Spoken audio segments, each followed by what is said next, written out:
And welcome to this telecast. We're at Tonimbuk. This is the Tonimbuk World Cup event.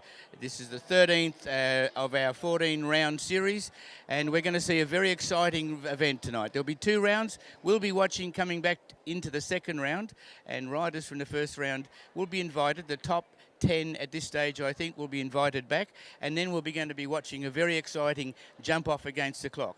The riders will carry their faults, if any, from this first round, and then the faults will be accumulated over the 2 rounds, and the fastest horse and rider combination with the least faults will be declared the winner.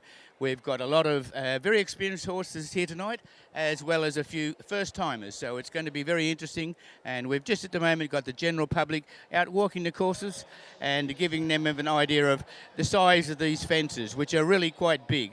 And as you say, we've got right in front of us, we've got what we call a treble combination. Fences a big spread. A spread is with height and width, and there's a 1 stride between and a 1 stride between. So that's the difficulty that our course designer, Gavin Chester, has made with the distances. The heights aren't particularly big. We're up to 1.50 m tonight. So we're going to see some very exciting, and especially in the second round, the jump off will be fast. And we've got some really top riders here this evening for you to watch. And we do hope you enjoy. First out, we have Yolambis Valdezir, and this is Rory Hobb from Western Australia. He had a 4-fault round in the first round. He's got nothing to lose by going fast. The 2 rounds accumulate, and time in this round is important. He's taken the inside line back to fence 2 or 3. Jumps are massive, this stallion. There's a couple of tight turns. He's going to turn back to what was the treble. It is now a double with A and B only. I say, with just the 4 faults, he can take the risk and go hard. He's got nothing to lose by trying his luck. Big long run down to the vertical. Rory gives him a little woo. He's got fence 7 to go, and then a very long run down to fence 9. Is he going to gallop?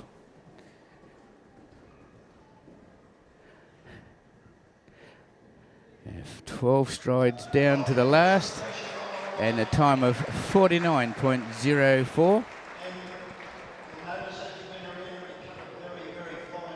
So even though he's got the 4 faults, he's in a pretty good position with that very quick round. And next out on course, we've got from Queensland, Matt Afford, and he's riding that lovely horse by the name of Kaluna Thunderstruck. And Matt also a 4-fault in the first round. This horse has been jumping very well in the World Cups since he's come back down to Victoria. He knows he's going to have to jump clean. He's also opted to go the inside line back to fence 3. And from here on, once he gets over the wall, it's almost a gallop once he gets over this combination, because there are long distances between the fences, and that's where the riders are going to make up some time. Unfortunately, he's had that 1 fence down, so he's got a total of 8, and another fence to that tall vertical, so another fence down, total of 12 over the 2 rounds. So he's not going to be at the top of the leaderboard, but he's still going to ride up to this last fence. And what a great shot at the last. Finishes in a 49.18. So at this stage of the competition, he'd be coming in at 2nd place, but I'm sure there'll be a lot more cleans from here on. Next on the course, we got that lovely grey horse, Advisor, ridden by Brooke Dobbin, farrier from over at Yarra Glen, and beautifully presented. This horse has had a fair bit of experience, and Brooke has won the league on a couple of occasions, so he's no stranger to this level of competition. He's also competed internationally, and not with this horse. He's hoping to go overseas with it later, but just a young horse. And Advisor also had the 4 faults in the first round. So there's really nowhere that riders can make up time, especially on the turns, because it's basically the same for everyone. Where they're going to make up the time is on the long runs to the fences, and Gavin's done a really smart move by giving that long run from the double down to the big tall vertical. Brooks deciding to go around fence 7. That's interesting. That will waste him time, but he's still looking for a clean round, of course. There's some really good prize money on offer, and all these riders will be getting some placings because there's placings to 8th. It's all important to jump clean. And a lovely shot over that vertical. He's not really wasting any time from here on. He did take the long rein to fence 3. Is he going to gallop to the last?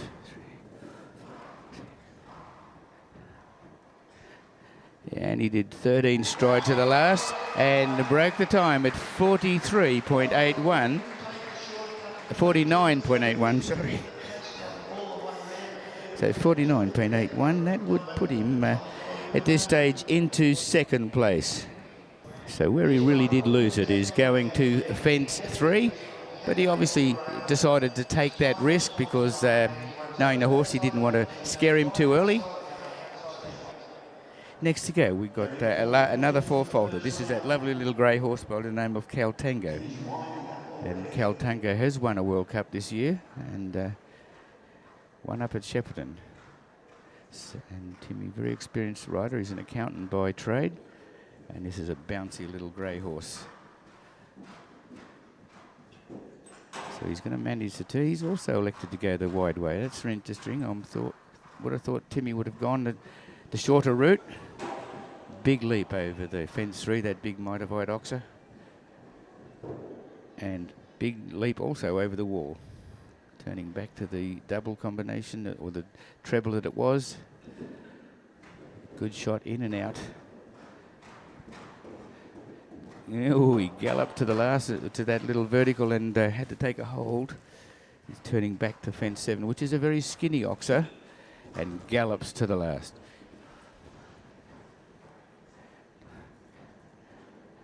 And a great jump over the last and breaks the time in 50.20. So not fast enough to go to the lead, but a very good round.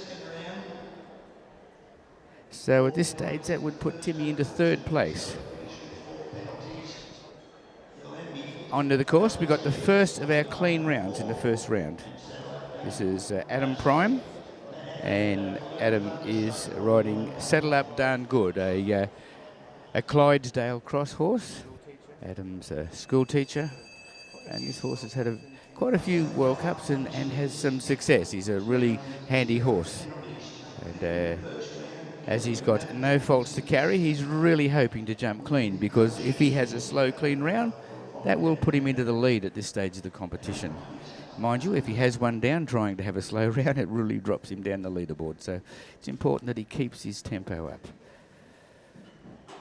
Oh, unfortunately, he has had an early fence down, so he's going to have to make up his mind to make up some time. Going wide to fence 3, so that's going to give him a slow time.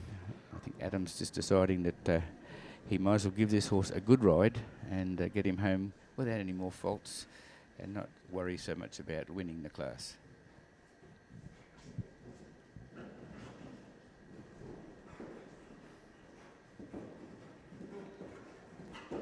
Oh, gets quite deep to that tall vertical.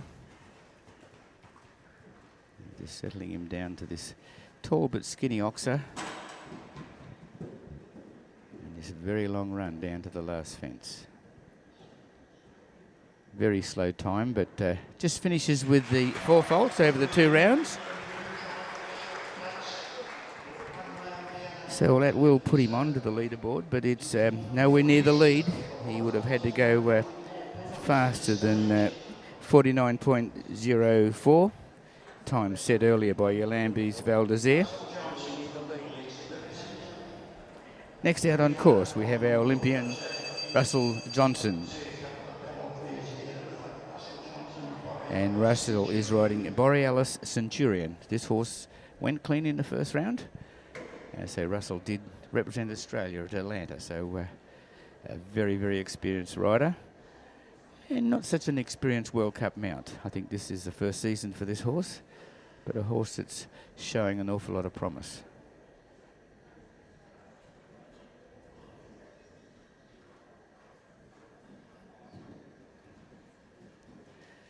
And he's also electing to go the wide, slower route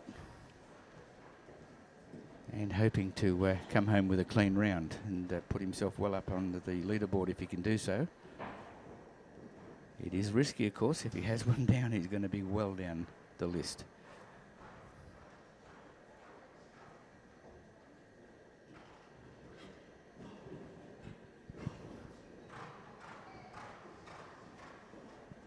Oh, gets a little deep to that vertical. But he's got no faults to add to his first round score of 0. And approaching the last, his time's going to be pretty slow. But are we looking for our first double clear? And yes, we've got it. There's our new leader, 59.85. And Russell has gone to the top. Oh, he did exceed the time. So he's going to have one time penalty added to his score. But he's still in the lead with that one time penalty. Next out on the course, we have young Tom McDermott, 19 years of age. And he's riding the imported horse CP Rolex. Now Tom is a superstar. He's been recognised as the rising star of the world, and that's in all disciplines. He award that he received, he had to go over to Yugoslavia earlier this year to receive this award. And this horse and rider combination, or the rider especially, is going to be a superstar. This is an old horse, and Tom has had an awful lot of success on Rolex. And he knows he just has to jump a double clean round. He's also electing to go wide. He's still got one more horse to go, of course. So he's going to get a double chance. Mind you, he doesn't want to go too slow or he's going to get a time fault.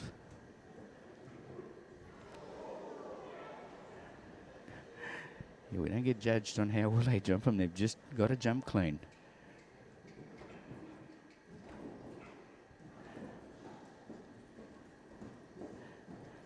Oh, a little deep, gives the fence a wrap. It's still intact.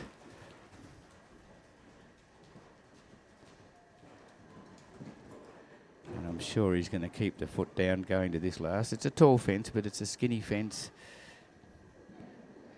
And he leaves it up and breaks the time at 56.21. And all clear, no time faults. So we've got the standards being set. Tom is at the top of the leaderboard with a clean round, a double clean round, of course, over the 2 rounds, 56.21. There's only one person that can beat him, and that's the next horse and rider out in the course. And it just happens to be that Tom is riding the next horse. So he can't lose this class. But I'm sure Tom would be interested in getting first and second. Okay, the exciting bit, the last horse to go. This horse, a romantic, CP Romantic Dream, of course ridden by Tom McDermott. Tom is already winning the class on CP Rolex. Now, that turn he just then I'm guessing is a rehearsal for what he's going to do. He's got 2 in it. He's already won the class. Is he going to try and win it on this one or go for a steady clean and go second? We'll know pretty soon. If he does that inside line to fence 3, we'll know this is the one he's trying to win on. This horse, a very experienced horse, an imported horse, and Tom's done a fantastic job on this horse. He's he's going to go for a double clean round, and let's just see what happens with the time. He's hoping for first and second, of course, and I'm sure he doesn't care which one wins.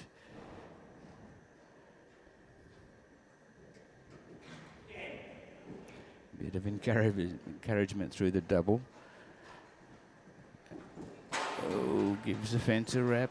He knows to get second he's going to have to jump clean. Gives fence 7 a very good jump. And coming down to the last, his time's pretty good. And he leaves it up, so he's broken the time at 54.57. And we have Tom first and second, and Romantic Dream just won the class. What a fantastic effort from young 19-year-old Tom McDermott. And well, an exciting event we've just witnessed, and we've been lucky enough to catch Tom McDermott, the winner and second in the class, and we'll be able to catch up and ask Tom a few words. Tom, congratulations on what a fantastic victory and well ridden. Can you tell us a little bit how you're feeling? Oh, I'm pretty excited, Paul, as you would know, as a father of a couple of really good riders as well. No, I'm feeling very excited, and my horses jumped great. The ground's super here. They put on a great show. I've had such great support and behind the scenes, and yeah, I couldn't be happier. Yeah, well done. Now, tell us just a little bit about your horse, man. It's a pretty special horse. You got two special horses. Yeah, the one that won, she's a very special horse to me. She had a few problems before I got her, but it only took 14 months to get up to World Cup level again, and she's won one early this year and placed in a couple. So, no, I think we're back up there again, and the second place getter has the same history as well, the same rider as well. No, and they're both jumping super. Yeah, well, you've done a super job getting them there. And getting them there, what sort of commitment does it take to get to this level of riding? Oh, well, as everyone knows, with any sport, you've got to be 100% committed. With horses, I think it's a bit different to then playing tennis or soccer or something where you just got to have the object there to use. But no, it's 100%, 10%, and you've got to put into it all day and every day, so that's what I love, and I seem to do all right. Well, you've certainly put in a lot of work, and you're reaping the rewards. And can you just give us a brief rundown, if you can remember, what your round was like? You know, what were you thinking when you went out on the first horse?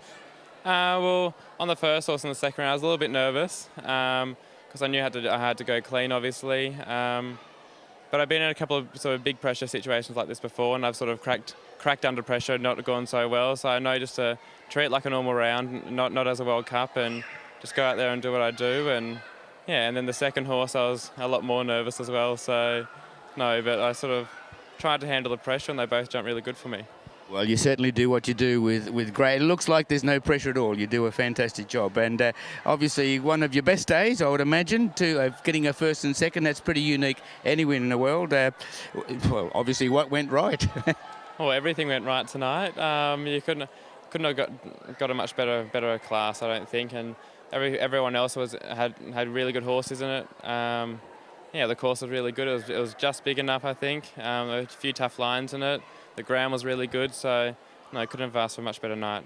It's been fantastic. And what advice would you give briefly to young riders that aspire to get to your level? Well, I suppose if they want to get to the top, you've got to be 100% dedicated to it, and just try hardest, I suppose. And well done, and congratulations. And basically, from here, where to? Well, next week we go home tomorrow night, and then we have two nights at home, and then we go to SIAC in Sydney for the end of the year show. So have two in the World Cup there, so hopefully we're as good.